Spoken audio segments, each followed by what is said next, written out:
আচ্ছা, তো আয় ভোগ রেখা সেটা কি, সেটা কি সেটা আমরা বুঝলাম, হ্যাঁ, যে আমার আয় বাড়ার সাথে সাথে আমার নতুন নতুন ইকুইলিব্রিয়াম পয়েন্ট পাবো, ভারসাম্য বিন্দু পাবো, আমি হায়ার ইন্ডিফারেন্স কার্ভে যেতে পারবো। তো সেই এই ভারসাম্য বিন্দু গুলা যদি আমি কানেক্ট করি তাহলে আমি আয়ভোগ রেখা পাবো। এখন আয়ভোগ রেখা বিভিন্ন সময় বিভিন্ন আকৃতির হয়। ঠিক আছে, স্বাভাবিক দ্রব্যের জন্য এক ধরনের আইসিসি হবে, আয়ভোগ রেখা হবে, নিকৃষ্ট দ্রব্যের জন্য একরকম হবে। ঠিক আছে, তো আমরা এই যে পণ্য, স্বাভাবিক পণ্য যদি হয় তাহলে এইরকমই হবে। আমি আর নতুন করে আঁকি না, এইটাই হচ্ছে দুইটা স্বাভাবিক পণ্যের যদি থাকে তাহলে আমার আইসিসি। এইখানে রসগোল্লাও একটা স্বাভাবিক দ্রব্য, দইও একটা স্বাভাবিক দ্রব্য। তো এই ক্ষেত্রে আইসিসি এই যে ডান দিকে ঊর্ধ্বগামী হয়, এই যে এরকম ক্রমান্বয়ে বাড়তে থাকে। এটা সবসময় স্ট্রেট লাইন নাও হইতে পারে, স্ট্রেট লাইন না হয়ে ধরেন এরকম হইতে পারে, যে এরকম হইতে পারে বা বিভিন্ন ভাবে হইতে পারে, বাট এটা আপওয়ার্ড স্লোপিং এ হবে আর কি। ধরেন হইতে পারে, বা এ হইতে পারে, বা একদম সোজা হইতে পারে, বাট যাই হোক, যদি দুইটা স্বাভাবিক হয় তাহলে এটা কি হবে, ডান দিকে ঊর্ধ্বগামী হবে এক কথায় এরকম। ঠিক আছে, তারপর আমরা দেখি নিকৃষ্ট পণ্য। পণ্যের ক্ষেত্রে আইসিসি কি এরকম হয়। নিকৃষ্ট পণ্য কি সেগুলো তো আমরা জানি, জানি না? আমরা তো এইচএসসি তেও পড়ছি নিকৃষ্ট দ্রব্য। বলেন তো দেখি নিকৃষ্ট দ্রব্য কি।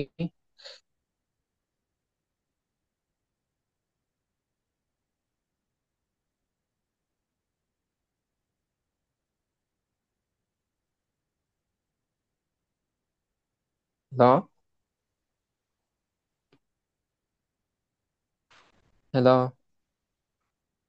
শুনতে পাচ্ছেন আমাকে? জি। যে নিকৃষ্ট পণ্য কি বলেন?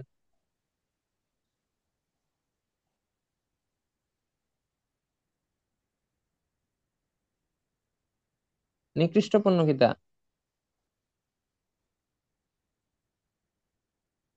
ওইটা সংজ্ঞা আবার বলতে পারবো না। হ্যাঁ, হ্যাঁ। আচ্ছা, নিকৃষ্ট দ্রব্য হচ্ছে যেসব দ্রব্যে আয় বাড়লে যেসব দ্রব্যের ভোগ কমে যায় সেটা হচ্ছে নিকৃষ্ট দ্রব্য। মানুষের আয় বাড়লে যে দ্রব্যের ভোগ কমে, আমরা জানি চাহিদা কমে, সেটা হচ্ছে নিকৃষ্ট দ্রব্য। আমরা জানি কি সাধারণত কি হয়, আয় বাড়লে চাহিদা বাড়ে, কিন্তু এমন কিছু দ্রব্য আছে যেগুলো আয় বাড়লে চাহিদা কমে যায়। ঠিক আছে, যেগুলো আমাদেরকে আহ নেগেটিভ ইউটিলিটি দেয় সেগুলো তো নিকৃষ্ট দ্রব্যই। অথবা অনেক সময় আহ আমরা অনেক সময় কি করি, যে বাধ্য হয়, আমার যখন ইনকাম কম থাকে তখন বাধ্য হয় অনেক দ্রব্য কনজিউম করি। সেটা ইনকাম বাড়লে সেটা আর আমরা করি না। যেমন ধরেন কি হইতে পারে, আহ হইতে পারে আপনার যে করল্লা ভাজি, বা করল্লা, বা ধরেন মূলা টাইপ, মূলা, হ্যাঁ, মূলা সবজিটা অনেকে পছন্দ করে না, ধরেন আমি পছন্দ করি না। এখন ধরেন কোনো এক সময় মূলার দাম সবচেয়ে কম, আমার ইনকামও অনেক কম, তাহলে আমি অন্য কোনো সবজি কিনতে পারতেছি না, আমি মূলা কিনতেছি, মূলা খাইতেছি। কিন্তু আমার যদি ইনকাম বেড়ে যায় আমি আর মূলা কিনবো না, আমি অন্য দ্রব্য কিনবো। ওই ক্ষেত্রে মূলা একটা নির্দিষ্ট দ্রব্য। ঠিক আছে, অথবা অনেক ক্ষেত্রে অনেক দ্রব্য আছে সবসময় নেগেটিভ ইউটিলিটি দেয়, তারা তো নিকৃষ্ট দ্রব্যই। আচ্ছা, তো যদি নিকৃষ্ট দ্রব্য থাকে তাহলে এই আইসিসি এর আকৃতিটা একটু ডিফারেন্ট হয়। দেখেন এখানে আমরা নিকৃষ্ট দ্রব্য একটা কোনো দ্রব্যের নাম দিছি না, আপনি একটা নাম দিয়ে দিতে পারেন, মূলা দিয়ে দিতে পারেন, আর এদিকে আপনি গাজর দিয়ে দিতে পারেন। ঠিক আছে, বা অন্য কোনো দ্রব্য দিতে পারেন, অথবা এদিকে দূষণ দিতে পারেন, এদিকে হচ্ছে পরিবেশ দূষণ, আর এদিকে হচ্ছে গাড়ি। এটা যদি লার্জ চিন্তা করুন আর কি।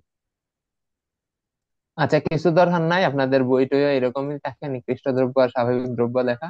আচ্ছা, তো আমাদের ইনিশিয়ালি আমার বাজেট লাইন ছিল এটা, তখন আমরা এই পয়েন্টে কনজিউম করতাম, যে আমার ইনডিফারেন্স কার্ভ এবং বাজেট লাইন এখানে। ঠিক আছে, তো আমি এতটুক নিকৃষ্ট দ্রব্য আর এতটুক স্বাভাবিক দ্রব্য কনজিউম করতাম। আমার যখন ইনকাম বেড়ে যাবে, যে ইনকাম বাড়ছে, তখন কিন্তু আমি নিকৃষ্ট দ্রব্যের কনজাম্পশন কিন্তু বাড়াবো না। আমার স্বাভাবিক দ্রব্যের কনজাম্পশন বাড়বে আর নিকৃষ্ট দ্রব্যের কনজাম্পশন কমবে, উল্টা দেখেন এই যে। ঠিক আছে, তো এইটা আমরা এই এই- এইসব চিত্র আঁকার সময় একটু বুঝে আঁকতে হয় আর কি। দেখেন, আমার এই চিত্রটা বেশ ভালো হয়েছে, এই যে এইটা। আহ, আম- বই, আপনাদের বইয়ে আমি দেখলাম একটা জিনিস বাজে লাগলো, সেটা হচ্ছে তারা হচ্ছে এখানে ইনডিফারেন্স কার্ভ একটা এরকম আঁকছে, এখানে একটা ইনডিফারেন্স কার্ভ এরকম আঁকছে। তো এরকম দুইটা ইনডিফারেন্স কার্ভ যদি আঁকে তাহলে আমরা জানি কি ইনডিফারেন্স কার্ভের বৈশিষ্ট্য কি, ইনডিফারেন্স কার্ভ কখনোই ক্রস করে না। এইরকম আপনার বইয়েরটা দেখলাম যে এটা যদি আমি এদিকে বাড়াই তাহলে তো ক্রস করে ফেলতেছে। ঠিক আছে, তো একটু এইভাবে আঁকবেন যেন বোঝা যায় যে এগুলা ক্রস করবে না। দেখেন ক্রস, এইগুলা আমি যদি এদিকে বাড়াই থাকি এটা এটাও ক্রস করবে, এটা এটাকে টাচ করবে না কখনো। তো আমার ইনিশিয়ালি আমার পয়েন্ট ছিল এটা, এখানে এটা ছিল ভারসাম্য বিন্দু। আমার ইনকাম বেড়ে যাওয়ার কারণে আমার বাজেট লাইন ডান দিকে শিফট করছে, এবং ডান দিকে শিফট করার কারণে আমি হায়ার ইনডিফারেন্স কার্ভে গেছিলাম। যে এটার চেয়ে এটা উপরে না, ইন্ডিফারেন্স কার্ভ উপরে, হায়ার ইন্ডিফারেন্স কার্ভে যাইতে পারছে, এবং ইন্ডিফারেন্স কার্ভ যাওয়ার কারণে আমি নতুন ভারসাম্য বিন্দু পেয়েছি, এবং এই ভারসাম্য বিন্দুতে নিকৃষ্ট পণ্যের পরিমাণ কি কম। এখানে যদি 10 হয় এখানে কত হবে, 6 হবে। ঠিক আছে, আবার আমি উৎকৃষ্ট পণ্য বেশি ভোগ করতেছি, এটা যদি 5 হয় এটা 13 হবে না। ঠিক আছে, তাইলে যদি নিকৃষ্ট দ্রব্য থাকে তাহলে যেদিকে নিকৃষ্ট দ্রব্য থাকবে এদিকে কনজাম্পশনটা কমে যাবে। আর যদি উল্টা যদি হয়, দেখেন এইদিকে নিকৃষ্ট দ্রব্য ভূমি অক্ষে ছিল, আর এদিকে নিকৃষ্ট দ্রব্য হচ্ছে আমি লম্ব অক্ষে নিলাম। এই লম্ব অক্ষে নিকৃষ্ট দ্রব্য থাকে, তাহলে কি হবে, তাহলে উল্টা হবে। এই যে প্রথমে হচ্ছে নিকৃষ্ট দ্রব্য আমি বেশি কনজিউম করতেছি এই যে এই জায়গায়, এবং ইনকাম বাড়ার কারণে আমার এখানে চলে আসছে। ঠিক আছে, তো এই আপনাদের হচ্ছে এই- এইভাবে আঁকার শিকার দরকার নেই, হ্যাঁ। আপনারা এইটাই শিখিয়েন, এটা আমাদের ভবিষ্যতে কাজে লাগবে, ভূমি অক্ষে নিকৃষ্ট দ্রব্য, কারণ এখান থেকে আমরা এঞ্জেল কার্ভ এগুলা অঙ্কন করি। মানে আপনি যেটাই আঁকতে চাইতেছেন, যেমন নিকৃষ্ট দ্রব্য দেখাইতে চাইতেছেন, তাহলে নিকৃষ্ট দ্রব্য ভূমি অক্ষে রাখবেন, এইটার মতো। ঠিক আছে, আচ্ছা, তারপর হচ্ছে অত্যাবশ্যকীয় দ্রব্য।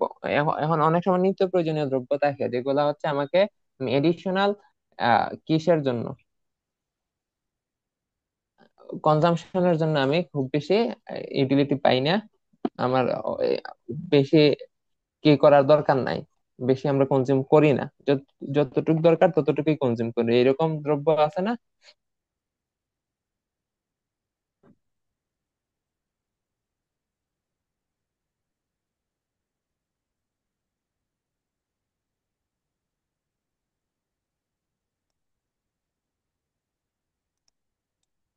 তো এইসব দ্রব্যের ক্ষেত্রে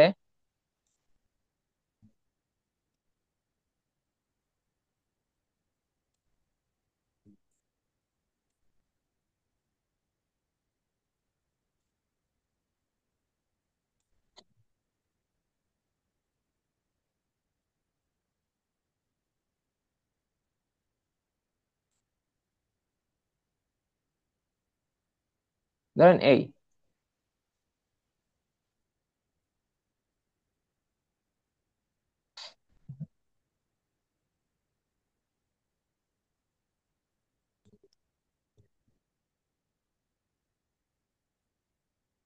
এদিকে হচ্ছে এক দ্রব্য, আর এদিকে ধরেন একটা ওয়াই দ্রব্য, এটা ধরেন অত্যাবশ্যকীয় দ্রব্য, এটা তো লিখে আছে। এদিকে হচ্ছে অত্যাবশ্যকীয় দ্রব্য, তাহলে আমি যদি অত্যাবশ্যকীয় দ্রব্য থাকে তাহলে আমার এই যে আইসিসি হবে এরকম। অত্যাবশ্যকীয় দ্রব্যের পরিমাণ বাড়বেও না কমবেও না, সমান থাকবে। ঠিক আছে, জাস্ট অন্য দ্রব্য, আমার ইনকাম বাড়লে আমি অন্য দ্রব্যের পরিমাণ বাড়াবো, যেমন ধরেন লবণ, লবণ একটা অত্যাবশ্যকীয় দ্রব্য। লবণ অত্যাবশ্যকীয় দ্রব্য, তাহলে আমার ইনকাম যদি বাড়ে আমি কি লবণের কনজাম্পশন বা লবণ কি নাকি বাড়াবো নাকি?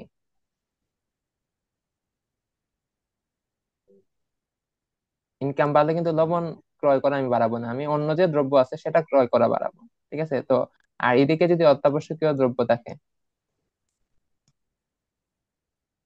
তাইলে এঞ্জেল কার্ভ হবে, সরি, আইসিসি হবে এরকম। ধরু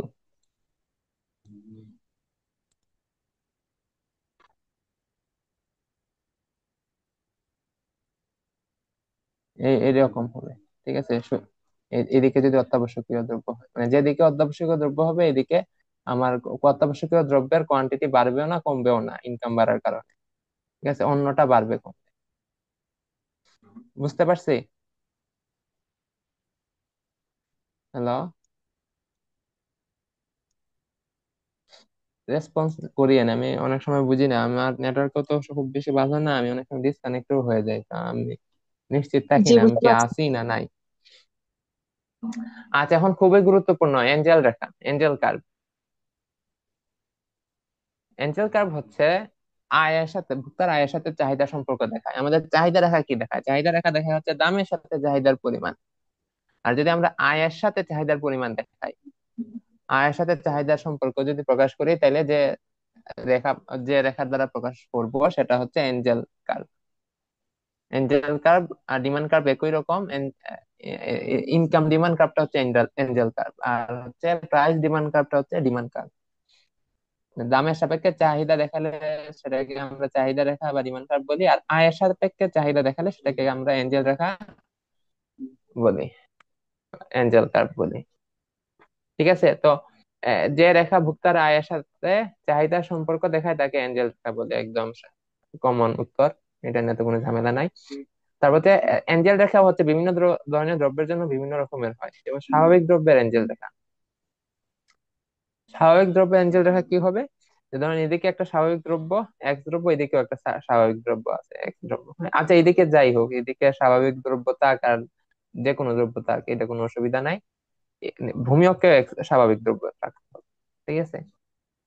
তো এটা আগের মতোই। দেখেন, ইনিশিয়ালি আমার এখানে ছিল ভারসাম্য, আমার যখন ইনকাম কম ছিল, এই বাজেট লাইনে আমার ইনকাম কম না, ধরেন আমার Y1 বাজেট, কত ইনকাম কত ছিল?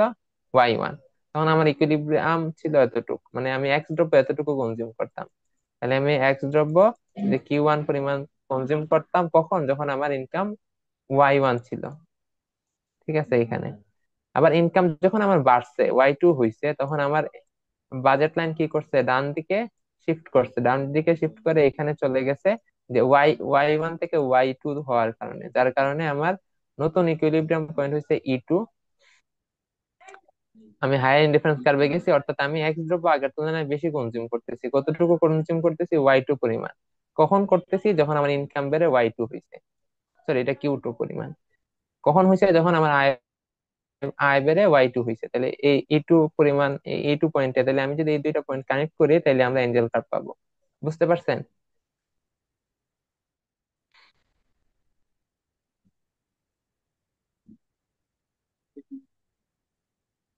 হ্যালো? জি ভাইয়া, বুঝছি। জি, তাহলে তো বুঝতে পারছেন। আচ্ছা, তারপরে হচ্ছে, এটা তো হচ্ছে স্বাভাবিক দ্রব্যের ক্ষেত্রে। এখন যদি নিকৃষ্ট দ্রব্য থাকে, নিকৃষ্ট দ্রব্যের ক্ষেত্রে এঞ্জেল রেখা যদি আমরা আঁকি, তাহলে কিরকম হবে?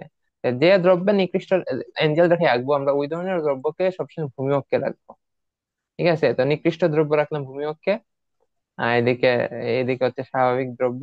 আর এটার যদি আমি আইসিসি আঁকি, আইসিসি টা হবে এরকম। হ্যাঁ, যাই হোক। আচ্ছা, আইসিসি এর তো আগে আমার রাখার দরকার নাই, মানে এঞ্জেল কার্ভ আঁকার দরকার। আচ্ছা, তো আমার ইনিশিয়ালি আমার ইনকাম ছিল Y1। Y1 থাকা অবস্থায় আমার বাজেট লাইন এটা ছিল না, আমার বাজেট লাইন ছিল এটা। তখন আমি এতটুকু বুক করতাম। তাহলে আমি নিকৃষ্ট দ্রব্য বুক করতাম এই যে Q1 পরিমাণ, এই যে এতটুকু। কখন করতাম? যখন ইনকাম Y1 ছিল, এই যে E1 বিন্দুতে। আবার যখন আমার ইনকাম বেড়ে গেছে, ইনকাম বাড়ার কারণে কি হয়েছে? ইনকাম বাড়ার কারণে বাজেট লাইন ডান দিকে শিফট হয়েছে। ইনকাম কতটুকু বাড়ছে? Y1 থেকে Y2 হয়েছে, ওয়াই ওয়ান থেকে ওয়াই টু হয়েছে। ওয়াই ওয়ান থেকে ওয়াই টু হওয়াতে আমার বাজেট লাইন ডান দিকে শিফট করছে। বাজেট লাইন ডান দিকে শিফট করার কারণে আমি কি করতেছি? আগের তুলনায় বেশি পরিমাণ দ্রব্য বুক করতে পারতেছি, হায়ার ইন্ডিফারেন্স কার্ভে যেতে পারতেছি। হায়ার ইন্ডিফারেন্স কার্ভে গেলে আমি নতুন ইকুইলিব্রিয়াম পাইতেছি Y2 তে। যেহেতু এটা নিকৃষ্ট দ্রব্য, এটা এদিকে হইব। হ্যাঁ, আমাদের ইন্ডিফারেন্স কার্ভ ইকুইলিব্রিয়ামটা এইভাবেই চিত্র আঁকতে হইব। তাহলে আমার ওয়াই টু তে থাকার কারণে আমার ভোগের পরিমাণ নিকৃষ্ট দ্রব্যের কমে গেছে, Q2 হয়েছে। কখন হয়েছে? যখন আমার ইনকাম বাড়ছে। তাহলে Y2। তাহলে পয়েন্ট হচ্ছে এইটা। তাহলে এই দুইটা পয়েন্ট যদি আমি কানেক্ট করি, তাহলে আমি এঞ্জেল কার্ভ পেয়ে যাব।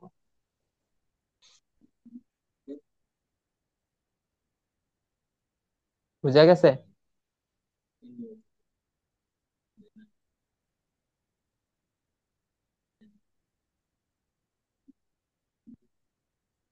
হ্যালো?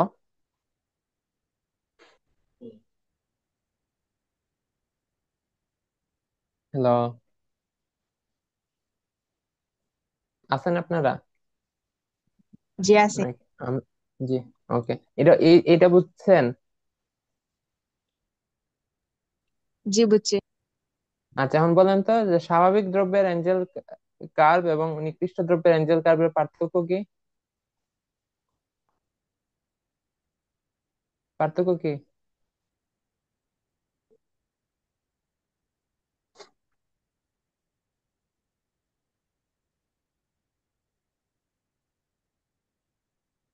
স্বাভাবিক দ্রব্যের এঞ্জেল কার্ভ এবং নিকৃষ্ট দ্রব্যের এঞ্জেল কার্ভের মধ্যে পার্থক্য কি?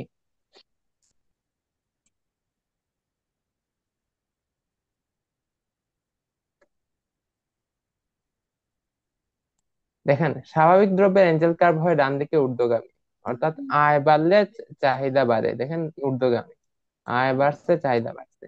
আর নিকৃষ্ট দ্রব্যের এঞ্জেল কার্ভ হয় ডান দিকে নিম্নগামী। এই দেখেন, আয় বাড়ছে, সরি, আয় বাড়ছে, কি কমছে? চাহিদা কমছে। আয় দেখেন এদিকে বাড়তেছে, চাহিদা এদিকে কমতেছে। ঠিক না?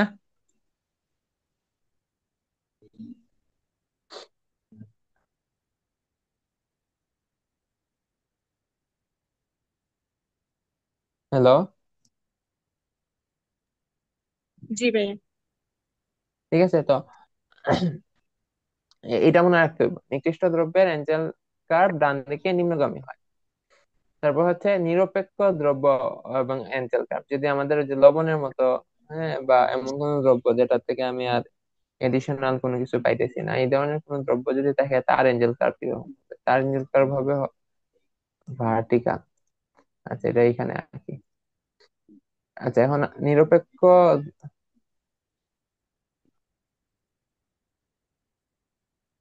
ধুর,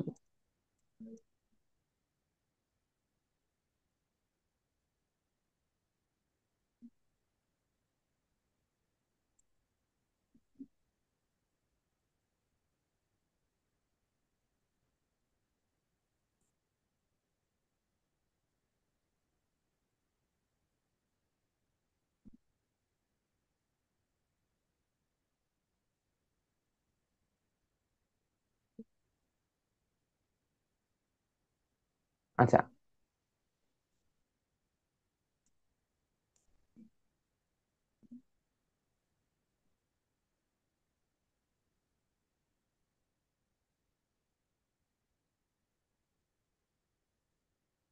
এদিকে ধর নিরপেক্ষ দ্রব্য, হ্যাঁ, বা নিত্য প্রয়োজনীয় দ্রব্য।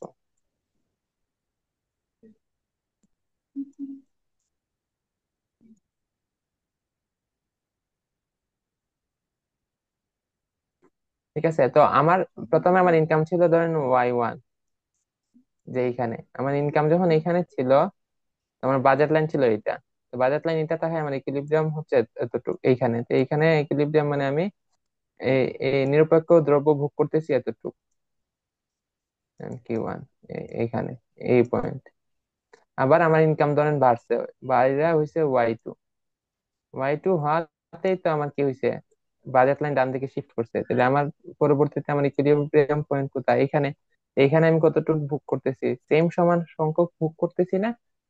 এই Q1 এ ভোগ করতেছি। তাহলে আমার এই পয়েন্টে, তাহলে আমার budget line, sorry, budget line কি বলতেছি, আমার এঞ্জেল কার্ভ হবে এই সোজা, ভার্টিক্যাল, হ্যাঁ। এটা হচ্ছে এঞ্জেল কার্ভ। তো এখন এখানে আমরা কি করব? তাহলে এখানে দেখা যাইতেছে আমার একদম আ- বোঝা যাইতেছে না রেখা কোন জায়গা পর্যন্ত। ঠিক আছে, তো এইগুলো আমরা ডট ডট দিব, হ্যাঁ, এরকম টান দিব না, এগুলা ডট ডট দিব। আর এখান পর্যন্ত কি করবো? এই যে,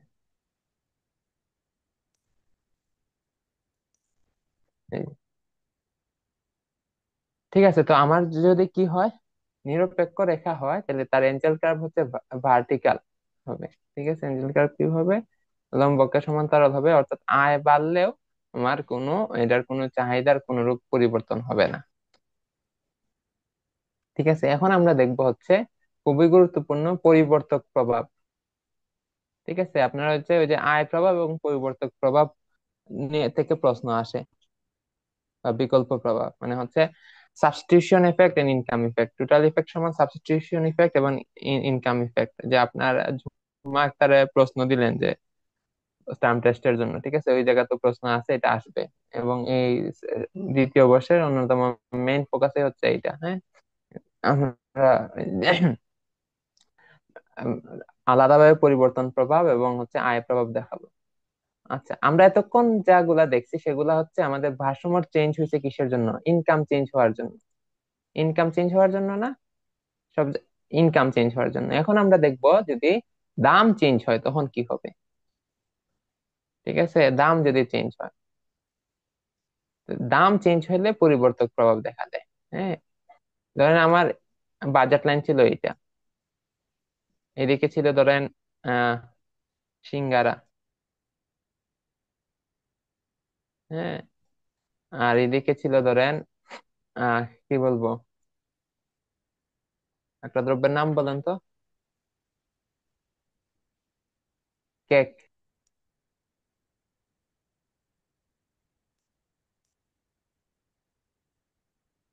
ঠিক আছে, এখন ধরেন কেকের দাম সমান রয়েছে, সিঙ্গারার দাম কমে গেছে। সিঙ্গারার দাম আগে ছিল ধরেন 5 টাকা, এখন হয়ে গেছে 10 টাকা। সরি, দাম কমাই দিই, এটা যেহেতু এইভাবে আসছি, দাম কমাই দাম। আচ্ছা, এটা কেন কমাই দিছি আপনারা বলতে পারেন যে আমি ছোট করে রেখা আঁকছি। আমি যদি দাম বাড়াই তাহলে বাজেট লাইনটা কি হবে, সিঙ্গারার দাম কমাইলে এইদিকে হয়ে যাবে, তাই অনেক ছোট হয়ে যেতে হবে। ঠিক আছে, তো আগে চিন্তা করে রেখা আঁকতে হইব। তা সিঙ্গারার দাম ধরেন ছিল 10 টাকা, কোনো কারণে সিঙ্গারার দাম কমে গেছে, কমে হয়ে গেছে 5 টাকা। তো সিঙ্গারার দাম যদি কমে যায় তাহলে সিঙ্গারা আগের তুলনায় আমরা এখন কি করতে পারবো, বেশি কনজিউম করতে পারবো না?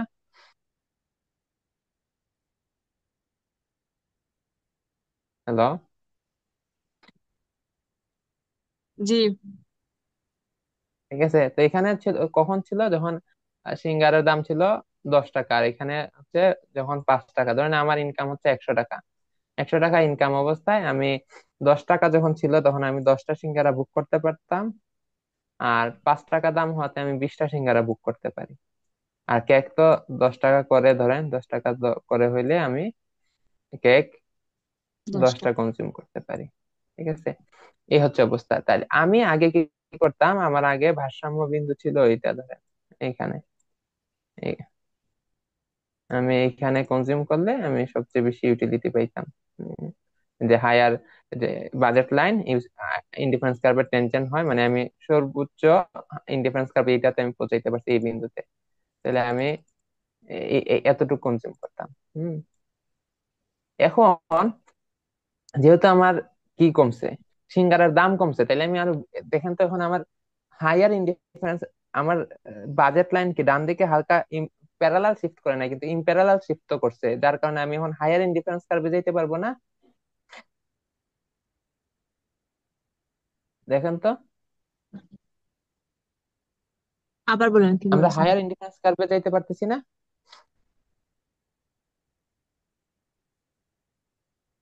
যেহেতু আমার বাজেট এখন এখানে, আমার সিঙ্গারার দাম কমছে, তাহলে আমি কিন্তু বেশি কিনতে পারবো, তাহলে কি আমি এই ইনডিফারেন্স কার্ভে থাকবো?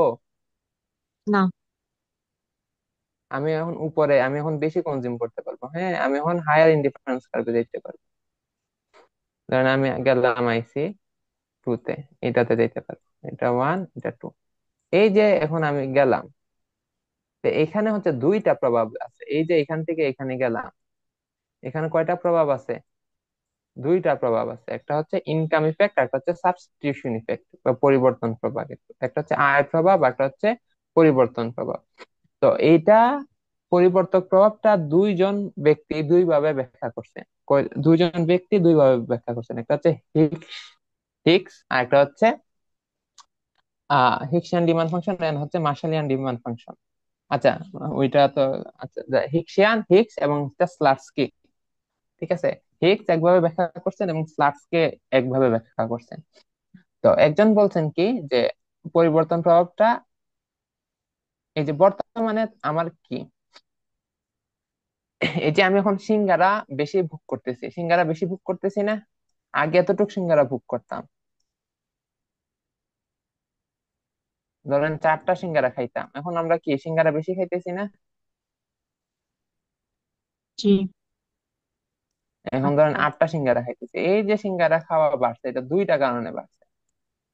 একটা হচ্ছে আমার যেহেতু সিঙ্গারার দাম কমে গেছে, আমি সাবস্টিটিউট করছি, কেক না খেয়ে সিঙ্গারা খাইতেছি একটা, এটাকে বলা হয় পরিবর্তক প্রভাব। আর একটা হচ্ছে দাম কমে যাওয়ার কারণে একটা দ্রব্য আমার রিয়েল ইনকাম বেড়ে গেছে, আমার ক্রয় ক্ষমতা বাড়ছে না, দুইটা দ্রব্যই এখন আমি চাইলে আগের তুলনায় বেশি ভোগ করতে পারবো, সেটা হচ্ছে ইনকাম ইফেক্ট।